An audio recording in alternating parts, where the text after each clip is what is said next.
Hello everyone, welcome to government job करो।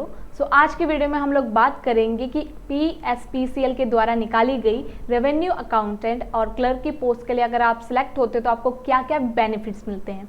बने रहे इस वीडियो के एंड तक, क्योंकि इस वीडियो के दौरान ही मैं आपके साथ इनके सैलरी पैकेज, इनकी प्रमोशन प्रोसीजर, सिलेक्शन प्रोसेस और साथ के साथ इनके एग्जामिनेशन के फॉर्मेट के बारे में कुछ बातें शेयर करने वाली हूँ।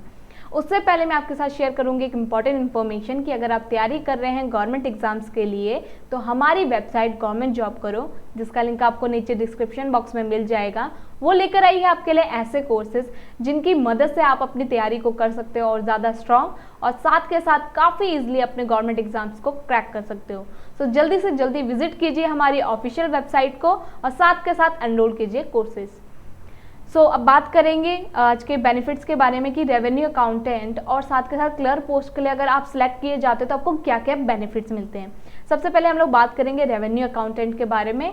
तो इसके बारे में मैं सबसे पहले इनके काम के बारे में बताऊंगी आपको कि रेवेन्यू अकाउंटेंट का आखिरकार काम क्या होता है। रेवेन्यू अकाउंटेंट का काम ये होता है कि जितने भी रेवेन्यू के रिगार्डिंग रिकॉर्ड्स हैं वो मेंटेन करके रखना, उसे संभाल के रखना और इनके रिगार्डिंग जितनी भी चीज़ें हैं उसको मेंटेन करके रखना और फाइनेंशियल इन्फॉर्मेशन अपने पास रखना। तो ये सारी रिस्पॉन्सिबिलिटी होती है रेवेन्यू अकाउंटेंट की। देन बात करते हैं इनके सैलरी पैकेज के बारे में। तो इस पोस्ट के लिए आपको सैलरी मिलती है 10,900 रुपये से लेके 34,500 रुपये तक का। और ये जो सैलरी आपको आपके बेसिक पे के हिसाब से मिलती है प्रोबेशन पीरियड तक। मीन्स जो प्रोबेशन पीरियड है आपका 2 साल तक रहता है, उस 2 सालों तक आपको सिर्फ और सिर्फ बेसिक पे के हिसाब से सैलरी दी जाती है। जैसे ही आपका प्रोबेशन पीरियड खत्म होता है उसके बाद आपकी बेसिक पे में आपके अलाउंसेस ऐड किए जाते हैं और डिडक्शंस की जाती है, जैसे कि NPS, SIP जैसी डिडक्शंस करने के बाद आपको नेट सैलरी पे जो है वो करी जाती है। और अब बात करेंगे प्रमोशन के बारे में। तो प्रमोशन आपका इस पोस्ट पे 8 से 10 साल काम करने के बाद प्रमोशन आपका किया जाता है। और साथ के साथ सबसे इम्पॉर्टेंट फैक्टर है प्रमोशन के रिगार्डिंग, वो है आपके internal examination.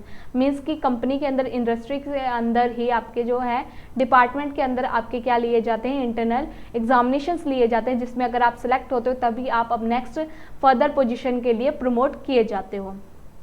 Then examination pattern means selection process के बारे में बात करें तो इसमें जो है आपकी सिलेक्शन एग्जामिनेशंस के बेसिस पे होती है। अगर आपका रैंक अच्छा है आपके एग्जामिनेशंस में, देन ही आप इस पोजीशन के लिए सिलेक्ट किए जाते हो।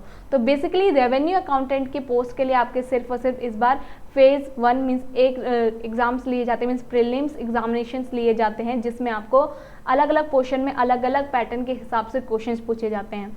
आपको टोटल क्वेश्चन पूछे जाते हैं 100, जो कि 100 मार्क्स कैरी करते हैं। हर एक राइट आंसर के लिए आपको 1 मार्क्स दिया जाता है। और साथ के साथ अगर आप कोई भी आंसर गलत कर देते हो तो उसके लिए आपके 0.25 मार्क्स कटते हैं। देन आप बात करेंगे कि किस तरीके से जो है आपका पैटर्न एग्जामिनेशंस का डिवाइड होता है। सबसे पहले आपको फाइनेंस और अकाउंट्स के रिलेटेड क्वेश्चंस पूछे जाते हैं डिग्री लेवल के बेसिस पे, जिसमें आपको टोटल 70 क्वेश्चन पूछे जाते हैं और ये सारे क्वेश्चन होते हैं 70 मार्क्स, मीन 70 मार्क्स के ही ये क्वेश्चंस होते हैं। तो सबसे पहले अगर जब भी आप अपने एग्जामिनेशंस देते हैं तो सबसे पहले आप ये वाला पोर्शन हमेशा इस पर फोकस करें और इसे कंप्लीट करें। देन आपका 10 मार्क्स का पोर्शन आता है, मीन्स 10 क्वेश्चन आते हैं आपको जनरल नॉलेज के रिगार्डिंग, जो कि 10 मार्क्स कैरी करते हैं। उसके बाद जनरल रीजनिंग, मीन्स रीजनिंग और लॉजिकल रीजनिंग के रिगार्डिंग आपको क्वेश्चंस आते हैं 10 मार्क्स के, जिसमें 10 क्वेश्चंस पूछे जाते हैं। ये सारे क्वेश्चंस आपके ऑब्जेक्टिव टाइप बेसिस पे होते हैं। और लास्ट अगर आपका जो पोर्शन की बात करें तो उसमें आपको जनरल इंग्लिश के रिगार्डिंग क्वेश्चंस पूछे जाते हैं, जो कि होते हैं 10 मार्क्स के, मीन्स 10 मार्क्स कैरी करते हैं आपको इस पोर्शन में, जिससे आपको जनरल इंग्लिश के रिगार्डिंग क्वेश्चंस पूछे जाते हैं। तो इस तरीके से जिस सीरियल ऑर्डर में मैंने आपको ये एग्जामिनेशन पैटर्न बताया, अगर इसी सीरियल ऑर्डर में आप एग्जामिनेशन फॉलो करते हैं, इसी तरीके से अपना एग्जाम सॉल्व करते हैं, तो आप काफ़ी अच्छे से जो है अपनी रैंक ईजिली अपग्रेड कर सकते हो और ईजिली बहुत ज़्यादा अच्छा स्कोर कर सकते हो।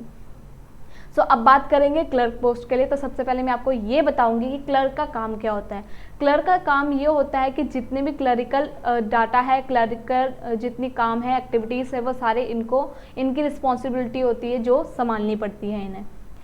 इस पोस्ट के लिए आपको सैलरी जो है 20,000 से लेके 35,000 के बीच में मिलती है। मीन्स इससे अपग्रेड आपको 7 पे के हिसाब से आपको जो है ये सैलरी प्रोवाइड की जाती है इस पोस्ट के लिए। ग्रेड पे भी आपको जो है 7th पे के अकॉर्डिंग दिया जाता है। देन बात करेंगे प्रोबेशन पीरियड के बारे में। तो प्रोबेशन पीरियड आपका 2 साल का रहता है इस पोस्ट के लिए, जिसमें जो है आपको बेसिक पे के हिसाब से सैलरी प्रोवाइड की जाती है। जैसे ही आपका प्रोबेशन पीरियड खत्म होता है उसके बाद आपके बेसिक पे में अलाउंसेस ऐड किए जाते हैं और काफ़ी डिडक्शंस करने के बाद आपको नेट सैलरी प्रोवाइड की जाती है हर मंथ के हिसाब से। प्रमोशन की बात करें तो इसमें भी प्रमोशन प्रोसीजर एकदम सेम होता है रेवेन्यू अकाउंटेंट की तरह कि 8-10 साल अगर आप इस पोजीशन पे काम करते हो उसके बाद आपकी प्रमोशन की जाती है। और साथ के साथ सबसे इंपॉर्टेंट आपके रिटर्न एग्जामिनेशन, इंटरनल एग्जामिनेशंस लिए जाते हैं, जिसमें अगर आप सेलेक्ट होते हो देन ही आप नेक्स्ट फर्दर पोजीशन के लिए प्रमोट किए जाते हो। एग्जाम पैटर्न की बात करें तो इसमें भी आपसे 100 मार्क्स के क्वेश्चन पूछे जाते हैं, जो कि हर एक राइट आंसर के लिए आपको 1 मार्क दिया जाता है और हर एक गलत आंसर के लिए आपके 0.25 मार्क्स काटे जाते हैं। और इसमें भी जो आपका एग्जाम पैटर्न होता है वो ऑब्जेक्टिव टाइप होता है और इसमें डिफरेंट पोर्शन में आपको डिफरेंट पैटर्न के हिसाब से डिफरेंट सब्जेक्ट के हिसाब से क्वेश्चंस पूछे जाते हैं। जैसे कि तो 70 मार्क के क्वेश्चन आपसे पूछे जाते हैं टेबल ए के अकॉर्डिंग, जो आपको डिसिप्लिन दिया जाता है उसके रिगार्डिंग आपको क्वेश्चन पूछे जाते हैं 70 मार्क के। तो मीन्स आपका जो एग्जामिनेशन में मेन फोकस है वो इस पोर्शन में होना चाहिए। देन आपसे लॉजिकल रीजनिंग के रिगार्डिंग क्वेश्चन पूछे जाते हैं, जिसमें आपके 10 मार्क्स कैरी होते हैं। देन आपसे जनरल अवेयरनेस में जीके के रिलेटेड आपसे क्वेश्चन पूछे जाते हैं 10 मार्क्स के रिलेटेड। देन जनरल इंग्लिश के रिलेटेड भी आपको 10 क्वेश्चन पूछे जाते हैं, जो कि कैरी करते हैं 10 मार्क्स। तो इस तरीके से जो है आपका पूरा पोर्शन जो होता है एग्जामिनेशन का वो डिवाइड किया जाता है। आपके बेसिकली ये जो एग्जामिनेशन है वो 2 पैटर्न में लिए जाते हैं। सबसे पहले प्रीलिम्स एग्जाम्स लिए जाते हैं, देन आपके मेंस एग्जाम्स लिए जाते हैं, उसके बाद आपकी इंटरव्यू होने के बाद जो है आप इस पोस्ट के लिए सिलेक्ट किए जाते हो। तो इस तरीके से आपको जो पूरा सिलेक्शन प्रोसेस है वो चलता है। सो ये थी डिटेल आज की पोस्ट के बारे में और साथ के साथ मैंने आपको काफ़ी बेनिफिट्स भी बताए इन दोनों पोस्ट के बारे में। तो जल्दी से जल्दी इन पोस्ट के लिए अप्लाई कीजिए। साथ के साथ आप हमारे नोटिफिकेशन देख सकते हैं, जिसमें मैंने आपको इन दोनों पोस्ट के बारे में काफ़ी अच्छे से और काफ़ी डिटेल में इनके बारे में बताया है, जिससे आप इजिली अप्लाई कर सकते हैं इन दोनों पोस्ट के लिए। सो ये थी आज की latest update regarding government job. और इस वीडियो में मैंने आपको क्या बताया कि आपका क्या क्या बेनिफिट मिल सकता है अगर आप रेवेन्यू अकाउंटेंट और साथ के साथ क्लर्क की पोस्ट के लिए अगर सेलेक्ट किए जाते हो। अगर आप इस पोस्ट के लिए अप्लाई करना चाहते हो तो आप हमारी लास्ट वीडियो को देख सकते हो, जिसमें मैंने आपको रेवेन्यू अकाउंटेंट और क्लर्क की पोस्ट के रिगार्डिंग सारी नोटिफिकेशंस के रिगार्डिंग डिटेल दी है एकदम। तो इससे आप काफ़ी इजीली अप्लाई कर सकते हो अपने फ़ोन के थ्रू ही इनके एप्लीकेशन फॉर्म्स के लिए। और अगर आपको ऐसी ही अपडेट चाहिए आपके फ़ोन पे तो हमारे टेलीग्राम ग्रुप को ज्वाइन करना ना भूलें और साथ के साथ विजिट करें हमारी ऑफिशियल वेबसाइट, जिसका लिंक आपको नीचे डिस्क्रिप्शन बॉक्स में मिल जाएगा। और सबसे इम्पॉर्टेंट, अगर आपको इन पोस्ट के बारे में किसी भी तरह की फर्दर इन्फॉर्मेशन चाहिए तो आप हमें कमेंट सेक्शन में बता सकते हैं, ताकि आपके लिए हम एक वीडियो स्पेशल लेकर आएँ, ताकि आपके जितने भी क्वेश्चंस हैं और जितने भी कन्फ्यूज़न है वो क्लियर हो सके। और अगर आपको ये वीडियो पसंद आई हो तो लाइक, शेयर और चैनल को सब्सक्राइब करना ना भूलें। धन्यवाद।